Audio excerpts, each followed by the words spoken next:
Tarix kitoblarida keltiriladi, 557-yil Sulton Nuriddin tushida Rasulullohni ko'rdi. Rasululloh sallallohu alayhi vasallam Nuriddinga qarab, "Meni mana bu ikki kishidan qutqar" deb ikkita sariq kishini ko'rsatdi. Nuriddin zanki uyg'onib ketdi-da, tahorat qilib namoz o'qib uxladi. Rasululloh yana tushiga kirib, yana boyagi so'zini qaytardilar.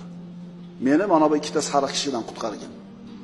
Tahorat qilib 2 rakat namoz o'qib, yana uxladi. Yana tushida shu narsani ko'rdi. Uyg'ondida uyqusi qochib ketdi. O'zini vaziri Jamoliddin Mosurini chaqirtirib keldida tushini aytib berdi. Vazir eshitib turib, "Nima qilib o'tiribsiz bo'lmasan?" dedi. "Tezda Madina Munavvaraga jo'ning" dedi. Ikkalasi birgalikda Madina Munavvaraga safar qilishdi. Yo'lda ketyapti, vazir Madina ahliga xabar yubordi. Sulton Nuriddin Zanki Madinaga kelyapti. Madina ahliga atab juda katta mablag'da o'zi bilan olib kelyapti. Shaharda yashayotgan har bitta odamni ismini qog'ozga yozib tayyorlab turinglar.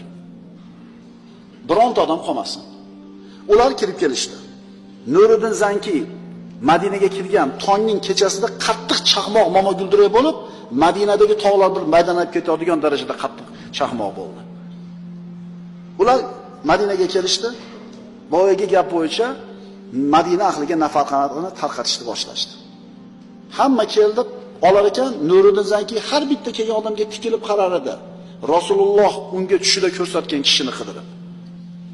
Hamma keldi, hamma nafaqani olib bo'ldi. Lekin haligi odamlarni topmadi. Hamma keldimi deb so'radi. Ha deyishdi. Yaxshiroq o'ylaninglarchi. Ularga to'xtanglar. Mag'ribdan kelgan 2 ta odam bor. Mag'ribda 2 ta odam bor. Shular kelmadi deyishdi. Shunda Nuriddin Zankini qalbi yorishib ketdi. Olib kelinglar ular dedi. Ularni olib keldi. Nuriddin Zanki ularni ko'rdi-yu, darrov tanidi. Rasululloh tushida ko'rsatgan mana shu 2 ta kishi edi, sariq kishi. Ularga qayerdansizlar dedi. Mag'ribdanmiz, haj qilgani keldik. Hajdan keyin mana shu muborak joyda turishni ixtiyor qildik. Rasululloh sollallohu alayhi vasallamning hujrasiga yaqin bo'lgan joyda ijaraga olib shu yerda turishgan bo'ladi.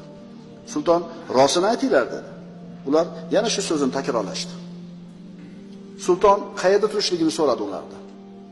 Ular Rasulullohning hujrasiga yaqin bir yerda joy olib turganligini aytishdi.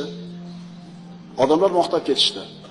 Ular badavlat odam ekan, har kuni sadaqa qilishadi, doim namozda bo'lishadi, Baqiy qabristonining ziyoratiga juda tez chiqishadi deb gapirib maqtab ketishdi.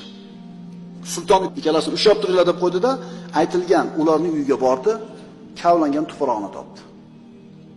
Sinchkilab qaraganida Rasululloh sollallohu alayhi vasallamning hujrasi tomonga qarab kavlanayotgan